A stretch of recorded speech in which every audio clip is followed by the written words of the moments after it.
ونسلم على سيدنا ونبينا ورسولنا محمد وعلى آله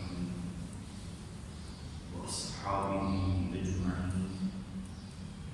أما بعد فأعوذ بالله من الشيطان الرجيم. بسم الله الرحمن الرحيم. إن الله لا يغفر أن يشرك به ويغفر ما دون ذلك لمن يشاء ومن يشرك بالله فقد افترى إثما عظيما. صدق الله العظيم وصدق رسوله النبي الكريم. إن الله وملائكته يصلون على النبي يا أيها الذين آمنوا صلوا عليه وسلموا تسليما.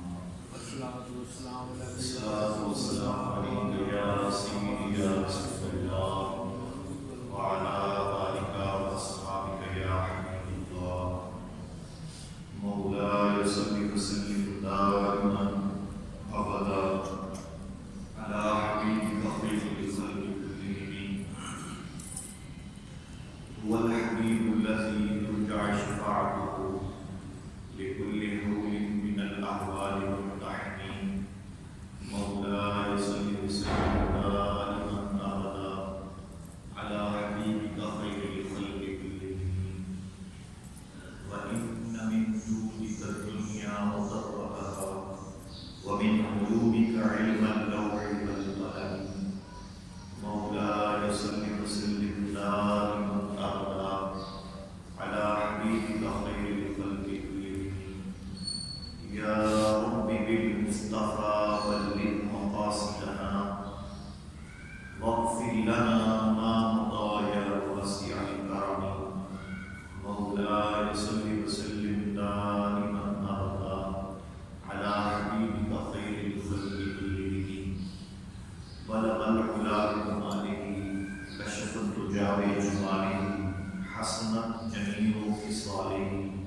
صلوا عليه وآله وسلموا تسليما كثيرا كثيرا. صلى الله تعالى على حبيبه سيدنا ومولانا محمد صلى الله تعالى عليه وسلم. اللہ رب العزت کی حمد و ثنا اور رسول پاک علیہ الصلوۃ والسلام کی بارگاہ ناز میں ہدیہ درود و سلام عرض کرنے کے بعد رب لم یزل کی بارگاہ بے نیاز میں عاجزانہ انکسارانہ التجا و استدعا ہے کہ رب کے نام ہم سب کا مل بیٹھنا اپنی بارگاہ میں قبول کرنا.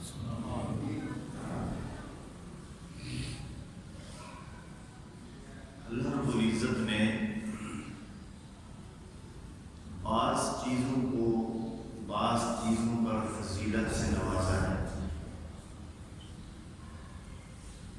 شہر مدینہ کو تمام شہروں پر فضیلت حاصل ہے. وادی مکہ کو تمام وادیوں پر شرف حاصل ہے. بیر زمزم کو تمام کنوؤں پر عظمت اور فضیلت حاصل ہے. سفر معراج تمام سفروں پر شرف اور فضیلت حاصل ہے. عرفات کے میدان کو تمام میدانوں پر فوقیت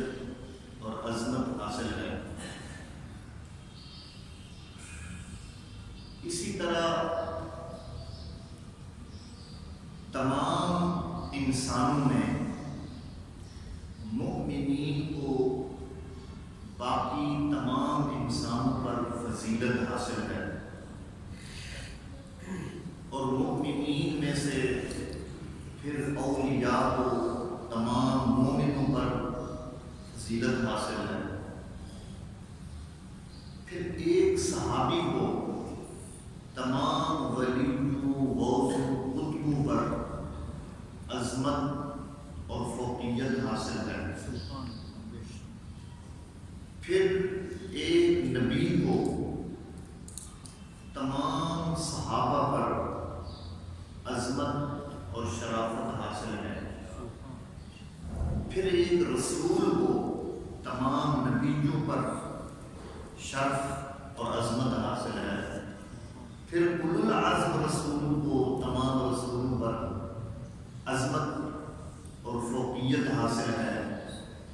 اسی طرح پھر تمام اولو العزم رسولوں پر محمد مصطفیٰ کو عظمت حاصل ہے، شرف اور بزرگی حاصل ہے۔ بعد از خدا بزرگ جو ہی قصہ ہو۔ پھر تمام نسل آدم پر، تمام مومنین پر، اولیاء پر، اوتاد پر، غوثوں پر، قطبوں پر، صحابہ پر، انبیاء پر، رسولوں پر، اولو العزم رسولوں پر ہمارے نبی صلی اللہ علیہ وسلم کو فضیلت حاصل ہے۔ اسی طرح بعض دنوں کو بعض دنوں پر فضیلت حاصل ہے۔ یوم جمعہ کو ہفتے کے باقی ایام پر شرف حاصل ہے۔ یہ یوم العید ہے، عید کا دن ہے مومنین کے لیے۔ اور اسی طرح تمام مہینوں میں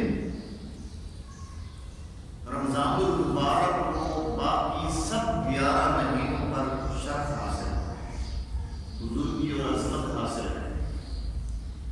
اسی طرح تمام راتوں میں لیلۃ القدر کو عظمت حاصل ہے، فضیلت اور بزرگی حاصل ہے۔ پھر اسی طرح دن اور رات کی جو ساعات ہیں، گھڑیاں ہیں، لمحے ہیں، اس میں بھی ایک گھڑی کو دوسری گھڑی پر، ایک لمحے کو دوسرے لمحے پر شرف حاصل ہے، فضیلت حاصل ہے۔ اسی طرح ان تمام راتوں میں 15ویں شعبان کی رات کو بھی تمام راتوں پر عظمت اور شرافت حاصل ہے۔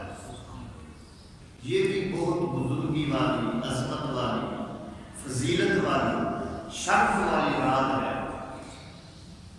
اور احادیث مبارکہ سے اس رات کی جو عظمت اور فضیلت حاصل ہوتی ہے، اس سے مومنین کے اندر اس رات میں عبادت، ذکر و فکر اور اپنی بخشش مانگنے کا جذبہ پیدا ہوتا ہے۔ تو وہ عظیم الشان لیلۃ النصف من شعبان، شعبان کی 15ویں رات کو شب برات کا لقب دیا گیا ہے۔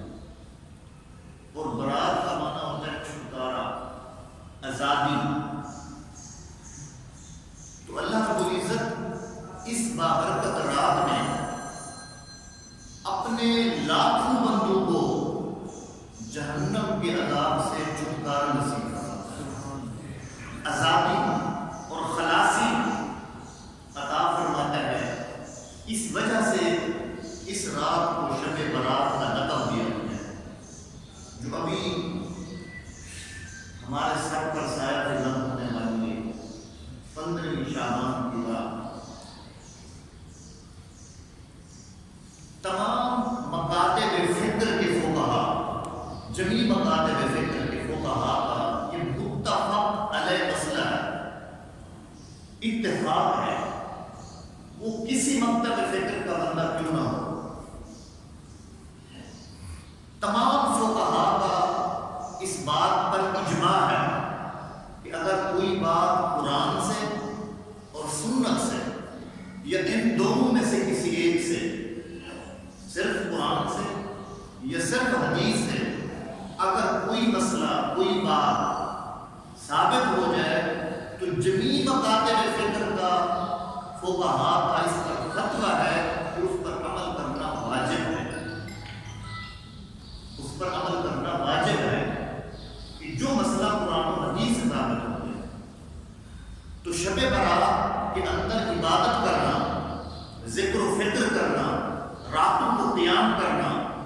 دن کو روزہ رکھنا اور ذکر و فکر میں دن اور رات گزارنا اور اپنے گناہوں کی بخشش اور معافی مانگنا، یہ حدیث رسول سے ثابت ہے۔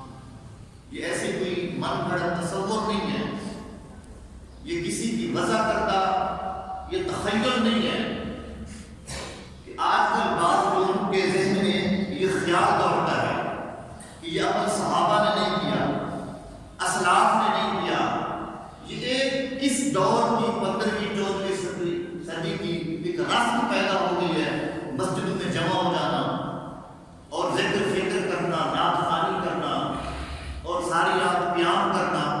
بعض لوگوں کا وہم اور گمان ہے کہ یہ ایک ایسے موضوع بات ہے، یہ گھڑی ہوئی بات ہے۔ ہرگز ایسی بات نہیں کہ یہ گھڑی ہوئی بات ہے، ہرگز ایسی بات نہیں کہ یہ خاص رسم ہے، بلکہ 15ویں شعبان کی رات میں قیام کرنا اور 15ویں شعبان کا روزہ رکھنا فرمان رسول سے ثابت ہے۔ آج کی اس مختصر درس میں ہم ان چند احادیث کا مطالعہ کرتے ہیں کہ جس میں آقا علیہ الصلوۃ والسلام نے اس رات میں جاگنے کی ترغیب اور اپنی امت کے لیے اپنے عمل سے اس رات میں جاگنا سنت سے ثابت ہے۔ پہلی حدیث پاک مسند البزار، روایت کرنے والے جلیل القدر افضل البشر بعد الانبیاء حضرت سیدنا صدیق اکبر رضی اللہ تعالی عنہ روایت فرماتے ہیں کہ آقا علیہ الصلوۃ والسلام نے فرمایا، اذا کان لیلۃ النصف من شعبان ينزل الله تبارك وتعالى إلى سماء الدنيا فيغفر لعباده إلا من مشرك أو مشاحن لأخيه أو كما قال عليه الصلاة والسلام۔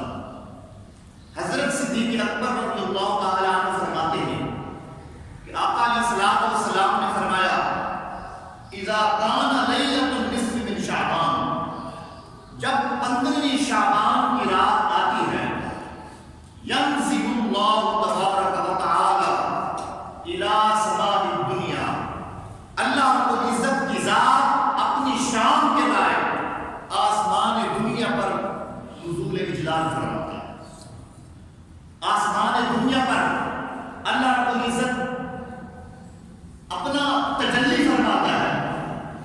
فرمایا آقا علیہ الصلوۃ والسلام نے، فَيَغْفِرُ لِعِبَادِهِ إِلَّا مِن مُشْرِكٍ أَوْ مُشَاحِنٍ لِأَخِيهِ۔ اس عظیم الشان اور جلیل القدر رات میں اللہ رب العزت مشرک اور اپنے بھائی کے ساتھ حسد رکھنے والے لوگوں کے علاوہ فَيَغْفِرُ لِعِبَادِهِ اپنے تمام بندوں کی بخشش فرما، اپنے تمام بندوں کی بخشش فرما دیتا ہے۔ اب جو لوگ کہتے ہیں کہ یہ اس صدی کی ایجاد ہے، مسند البزار یہ سن 292 ہجری کے بندے ہیں، یہ سن 292 ہجری کے ہیں اور مسند البزار اس دور میں کی ہے، تو کم از کم اس حدیث پاک سے اتنا بات تو ضرور ثابت ہو گئی کہ یہ لیلۃ القدر کی لیلۃ النصف من شعبان، شب برات کی رات میں جاگنا اور بخشش مانگنا، یہ اس صدی کی ایجاد نہیں ہے، یہ 800 سال پہلے کا ہے، یہ 600-700 سال پہلے کا عمل ہے۔ یہ مسند بزار کا عقیدہ ہے جو حضرت صدیق اکبر کی روایت سے ثابت ہو رہا ہے۔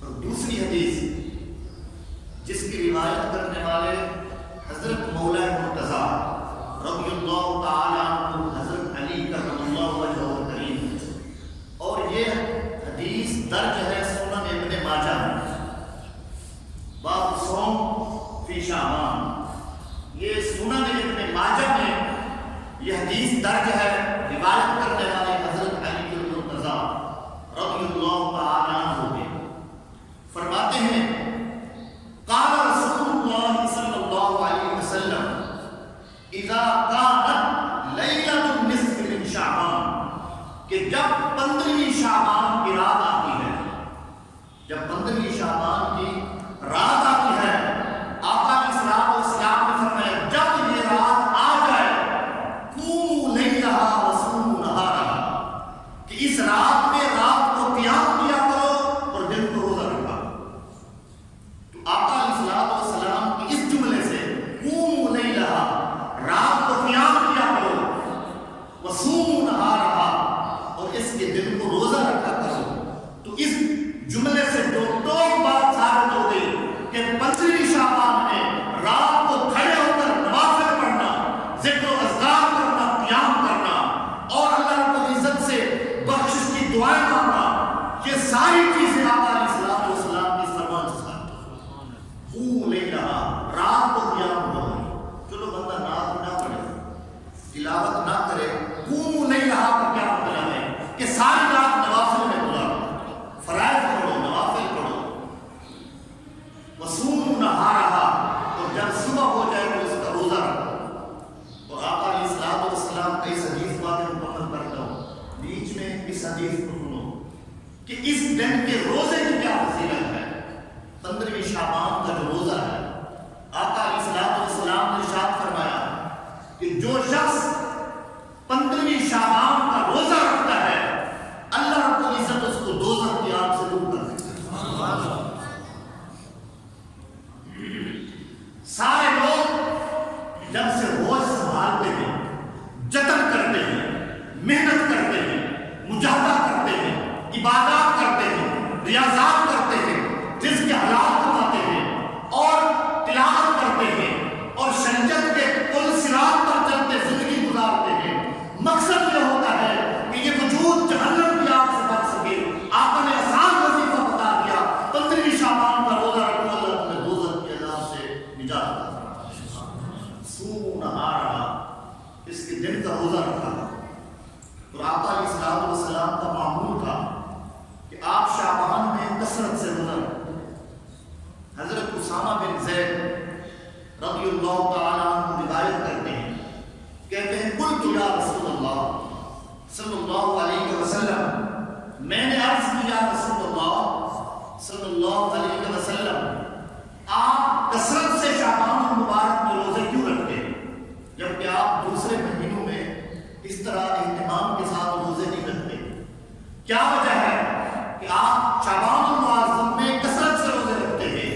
تو آقا علیہ الصلوۃ والسلام نے ارشاد فرمایا، اے اسامہ، شعبان رجب اور رمضان کے درمیان ایک ایسا مہینہ ہے حالت میں میرے اعمال اس دنیا سے اللہ کو عزت کی بارگاہ میں پیش کیے جائیں۔ اس وجہ سے اس شعبان المعظم کے مہینے میں روزے رکھنا بھی آقا علیہ الصلوۃ والسلام کی سنت سے ثابت ہو گئی، سنت سے ثابت ہو گئی۔ تو آقا نے ارشاد فرمایا مولا مرتضیٰ کی نمائی، قوموا لیلھا، رات کو قیام کرو، قیام درود و سلام کی صورت میں ہو، قیام نوافل کی صورت میں ہو، قیام ذکر و اذکار کی صورت میں ہو، قیام اللہ کو یاد کرنے کی صورت میں ہو۔ قوموا لیلھا، رات کو قیام کرو، مطلب یہ جس طرح چاہو اس رات میں عبادت کیا کرو۔ قوموا لیلھا کا مطلب یہ ہے اس رات میں عبادت کیا کرو، تلاوت کیا کرو، درود پاک پڑھا کرو، نماز پڑھا کرو، صوموا نہارھا، دن کو روزہ رکھا کرو۔ کیوں؟ مولا مرتضیٰ فرما رہے ہیں، آقا علیہ الصلوۃ والسلام نے ارشاد فرمایا، ان اللہ تعالی ینزل الی سماء الدنیا لغروب الشمس، کیونکہ اس رات میں اللہ رب العزت غروب شمس سے لے کر آسمان دنیا پر نزول فرماتا ہے، تجلی فرماتا ہے، اور پھر تجلی فرما کر اللہ رب العزت فرماتا ہے، آواز کیا آتی ہے؟ آقا علیہ الصلوۃ والسلام نے وہ جملے ارشاد فرمایا کہ اللہ رب العزت آسمان دنیا پر تجلی فرما کر ارشاد فرماتا ہے اور آواز دیتا ہے، ندا کی ہے زبان قدرت، پکار چکی ہے کہ الا هل من مستغفر فاغفر له، الا من مسترزق فارزقه، الا مبتلا فاعافيه، الا كذا وكذا، الا كذا وكذا،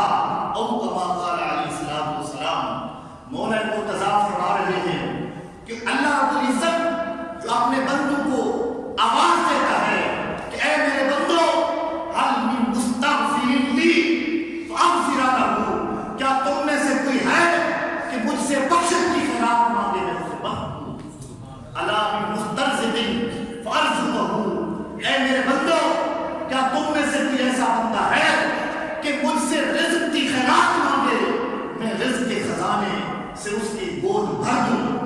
اور فرمایا آواز آتی الا مبتلا فاعافیہ، اے میرے بندو کیا تم میں سے کوئی دکھی ہے، کوئی تکلیف میں ہے، کوئی مصیبت میں ہے، کوئی قید میں ہے، کوئی کسی پریشانی میں ہے؟ الا مبتلا، جو جس مصیبت میں گرفتار ہے وہ مجھ سے مصیبت سے خلاصی کی دعا مانگے، فعافیہ ہوں، میں اسے خلاصی دے دوں، میں اسے خلاصی دے دوں۔ اگر بیمار ہے تو اسے صحت دے دوں، اگر مقروض ہے تو اسے قرض سے نجات دے دوں، اگر وہ بیمار ہے تو اسے صحت کی خیرات دے دوں، اگر وہ قیدی ہے تو اس کو قید سے خلاصی دے دوں، اگر وہ بے گناہ جرم میں پھنسا ہوا ہے تو اس کے لیے راہیں کشادہ کر دوں۔ کوئی ہے الا قضا و قضا، الا قضا و قضا، مطلب یہ ہے جملوں کا کہ اللہ رب العزت آسمان دنیا پر اپنے بندوں کے ہر دکھ کا نام لے کر، ہر تکلیف کا نام لے کر، ہر مصیبت کا نام لے کر فرماتے بندے آج مجھ سے مانگ، میرا دریا رحمت جوش میں ہے، تیرے مانگنے کی دیر ہوگی میری عطا کی دیر۔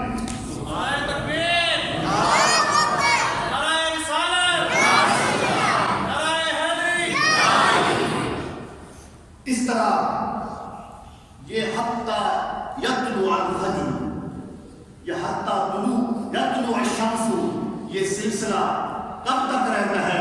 غروب شمس سے لے کر طلوع آفتاب تک رہتا ہے، ورنہ ہر رات وہ جون سا مہینہ ہو، جون سا موسم ہو، جون سا علاقہ ہو، ورنہ ہر رات اللہ رب العزت رات کے پچھلے گئے تہجد کے ٹائم پھر ہر رات آسمان دنیا پر تجلی فرماتا ہے، نزول جلال فرماتا ہے، اور ہر روز آواز آتی ہے بندے مجھ سے مانگ میں مجھے عطا، مجھ سے مانگ میں مجھے عطا کروں۔ لیکن 15 شعبان کی خصوصیت یہ ہے کہ پچھلی رات نہیں، تہجد کے ٹائم نہیں، بس ادھر سے سورج غروب ہوتا ہے اللہ رب العزت کی بخشش کی آواز آنا شروع ہو جاتی ہے۔ لیکن ان راتوں میں لوگ غافل ہوتے ہیں، غفلت کی چادر تان کے سوئے ہوتے ہیں، وہ اپنے دنیاوی مشاغل میں مصروف ہوتے ہیں۔ بلکہ ایک حدیث پاک میں یہ بھی آتا ہے کہ جو بندہ، آقا علیہ الصلوۃ والسلام نے ارشاد فرمایا، جو بندہ میری عبادت کے لیے اپنے آپ کو فارغ کر لیتا ہے، میری عبادت کے لیے اپنے آپ کو فارغ کر لیتا ہے، میں اس کے دل کو غنا سے بھر دیتا ہوں، اس کے دل کو غنا سے بھر دیتا ہوں۔ اور جو شخص میری عبادت کے لیے وقت نہیں نکالتا، میری عبادت کے لیے وقت نہیں نکالتا، آقا نے ارشاد فرمایا، اللہ رب العزت فرماتا ہے میں اس کے ہاتھوں کو دنیا کے کاموں میں مشغول کر دیتا ہوں اور اس کے دل کو غنا سے بھی نہیں بھرتا۔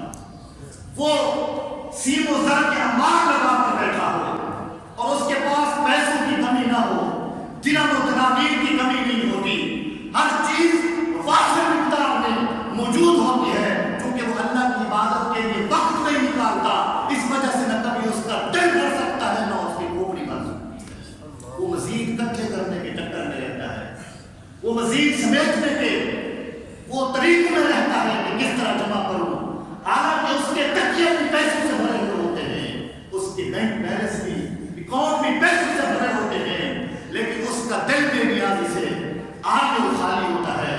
اور ایک بندہ جو اللہ رب العزت کی عبادت کرتا ہے، وقت دیتا ہے، فارغ ہو کر اللہ کے حضور جمیل نیاز چکاتا ہے، اس کو صبح کا لقمہ ملے تو اگلا دن اللہ رب العزت پر توکل کرتے ہوئے گزار دیتا ہے، شام کو ملتا ہے تو پھر صبح ساری رات اللہ پر بھروسہ کرتے ہوئے گزار دیتا ہے۔ صابر آدمی کی نظر کل گزشتہ پر ہوتی ہے، بے صبر انسان کی نظر اگلے دن پر ہوتی ہے، بے صابر کی نظر اگلے دن پر ہوتی ہے، صابر کی نظر پچھلے دن پر ہوتی ہے۔ صبر کرنے والا صابر یہ کہتا ہے مجھے اگلے دن کی فکر کرنے کی ضرورت نہیں ہے، جس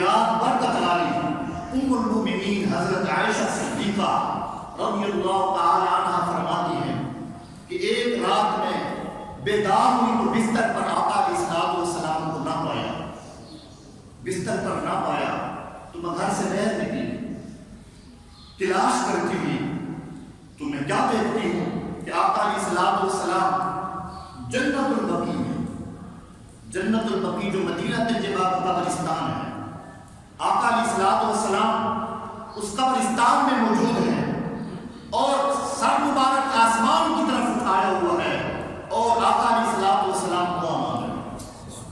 تو میں تلاش کرتی ہوں آپ کے پاس پہنچی، آپ علیہ الصلوۃ والسلام نے فرمایا اے عائشہ کیا تو نے یہ سمجھا ہے کہ اللہ اور اس کا رسول تجھ پر ظلم کرے؟ مطلب یہ تھا کہ تو نے یہ سمجھا ہے کہ میں ناانصافی کے طور پر تیرے بستر کو چھوڑ کر کسی اور زوجہ کے پاس چلا گیا ہوں، تو نے یہ سمجھا ہے؟ ام المؤمنین عرض کی جی ہاں یا رسول اللہ، میں نے یہ سمجھا کہ شاید آپ کسی اور زوجہ مطہرہ کے پاس چلے گئے ہیں۔ آقا علیہ الصلوۃ والسلام نے فرمایا اے عائشہ یہ 15ویں شعبان کی رات ہے، یہ 15ویں شعبان کی رات ہے، ان اللہ ینزل الی سماء الدنیا فیغفر لعبادہ باکثر من عدد شعر علی القلب۔ آقا علیہ الصلوۃ والسلام نے فرمایا اے عائشہ یہ 15ویں شعبان کی رات ہے، اس رات میں میرا رب آسمان دنیا پر نزول فرماتا ہے اور بنو قلب کی بکریوں کے جسموں پر جتنا بال ہے ان بالوں کی تعداد سے زیادہ بھی اللہ رب العزت اپنے بندوں کی بخشش فرماتے ہیں۔ سبحان اللہ۔ ان بالوں کی تعداد سے زیادہ، اور بنو قلب کی جو بکریاں تھیں وہ بے شمار تھیں، تعداد میں بے شمار تھی، بہت زیادہ بکریاں تھیں، اور ان بکریوں کی خصوصیت یہ تھی کہ باقی بکریوں کی بنسبت ان کے جسم پر اون زیادہ تھی، بال زیادہ تھے باقی بکریوں کی بنسبت۔ تو آقا علیہ الصلوۃ والسلام نے فرمایا اے حمیرہ ان بنو قلب کی بکریوں پر جتنے بال ہیں اللہ رب العزت ان بالوں کی تعداد سے زیادہ اپنے بندوں کی بخشش فرماتا ہے۔ سبحان اللہ۔ اس حدیث پاک سے دو باتیں تو دو ٹوک ثابت ہو گئی کہ اس رات میں یعنی 15ویں شعبان کی رات میں قبرستان میں جانا اور رات کو جا کر دعا مانگنا آقا علیہ الصلوۃ والسلام کی سنت ہے۔ سبحان اللہ۔ آج لوگ کہتے ہیں قبرستان میں کیوں جاتے ہو، رات کو کیوں جاتے ہو؟ تو میں بار بار عرض کر رہا ہوں یہ ساری چیزیں سنت سے ثابت ہیں، اور جمیع مکاتب فکر کے فقہاء کا اجماع ہے کہ جو بات سنت سے ثابت ہو جائے یا قرآن سے ثابت ہو جائے اس پر عمل کرنا واجب ہے۔ تو میں کہتا ہوں چلو واجب نہ صحیح، اس رات میں عبادت کرنا سنت رسول سے ثابت ہے، آقا کی سنت سے ثابت ہے۔ تو ہمیں چاہیے کہ اس رات میں جاگنا چاہیے اور اپنے گزشتہ گناہوں کی معافی مانگنی چاہیے۔ حضرت غالب سیدنا عبداللہ بن عباس فرماتے ہیں کہ اس رات میں انسانی زندگیوں کے فیصلے ہو جاتے ہیں، اس رات میں کہ کتنے لوگوں کی لسٹ ایسے تیار ہوتی ہے کہ وہ مردوں میں شمار ہو جاتے ہیں۔ فرماتے ہیں کہ لوگ بازار میں خرید و فروخت کرتے ہیں اور اس کی شادی کی تیاری ہو رہی ہوتی ہے، ایک بندہ دولہا بننے کے لیے تیار ہوتا ہے، ایک بندی دلہن بننے کے لیے تیار ہو رہی ہوتی ہے اور اپنے شادی کا ساز و سامان خرید رہے ہوتے ہیں، لیکن جب یہ رات آتی ہے تو اس دولہے اور دلہن کا نام مردوں کی لسٹ میں لکھا جاتا ہے۔ بندے کو پتہ نہیں ہوتا کہ جو اینٹ کے کمر کے اوپر لگنی ہے وہ بھی بازار میں تیار ہو کر آ گئی ہے، جو کفن تجھے پہنایا جانا ہے وہ کپڑا بھی فیکٹری سے تیار ہو کر بازار میں آ چکا ہے، جس صابن سے تجھے نہلایا جانا ہے وہ بھی ٹکی تیار ہو کر دکان میں آ چکی ہے، اور مہر تجھے مٹ دے میں یہ کر دوں گا، میں فلاں کر دوں گا، میں یہ کر دوں گا، میں فلاں کر دوں گا، بس یہ رات ختم ہونے کی دیر ہوتی ہے، اگلی شعبان کی رات آنے سے پہلے وہ اس دنیا سے رخصت ہو جائے۔ تو ہمیں چاہیے کہ رمضان المبارک کی اس رات کی عبادت اور اس میں جاگنا اپنا معمول بنا، آقا علیہ الصلوۃ والسلام کی سنت قبرستان میں جانا معمول بنا لے، اور یہ ایسی رات ہے اور ایسے روزے ہیں کہ رمضان المبارک کی عزت اور احترام کا بھی اشارہ کرتے ہیں۔ آقا علیہ الصلوۃ والسلام کہ حدیث میں ایک یہ جملہ بھی ہے کہ جو شخص رمضان المبارک کے استقبال کے لیے شعبان المعظم کے روزے رکھتا ہے اللہ اس بندے کی بخشش فرما دیتا ہے، اللہ اس بندے کی بخشش فرما دیتا ہے۔ تو ہمیں چاہیے کہ اپنے قیمتی اوقات میں سے جہاں دنیا سارا کچھ کماتی ہے، ہم ہر چیز میں احتیاط سے کام لیتے ہیں، ہر چیز میں احتیاط سے کام لیتے ہیں۔ پھر آپ نے اگر 100 بندے کا کھانا تیار کروانا ہو تو آپ کہتے ہیں یار احتیاطاً 125 کا کرو تاکہ کم نہ پڑ جائے، رسوائی نہ ہو، کم نہ پڑ جائے، رسوائی نہ ہو۔ سفر پہ جاتے ہیں، آپ کہتے ہیں یار یہاں پر زیادہ سفر 10,000 ہے، لیکن آپ اتفاقاً احتیاطاً 15,000 لے کے جاتے ہیں کہ سفر کی بات ہے، زیادہ ہم بچ جائیں گے تو واپس لے آئیں گے۔ اسی طرح آپ ہر کام میں احتیاط کا پہلو اپناتے ہیں۔ 100 کی ضرورت ہے 125 کا کھانا بنواتے ہیں، 10,000 کی ضرورت ہے 15,000 لے کے جاتے ہیں۔ دنیا کے سارے کاموں میں احتیاط کا پہلو رکھتے ہیں۔ اگر احتیاط نہیں تو آخرت کے سفر آخرت کا جو زیادہ سفر ہے اس کی احتیاط نہیں ہے کہ وہاں زندگی کے ایک لمحے کی پوچھ گچھ ہونی ہے، تو اس کے لیے ہم 5 نمازوں کے علاوہ باقی زیادہ سفر نوافل کی صورت میں، تلاوت کی صورت میں اور درود پاک کی صورت میں ادھر زیادہ سفر زیادہ لے کے کیوں نہیں جاتے، اس کے لیے وقت کیوں نہیں نکالتے۔ تو اس جامعہ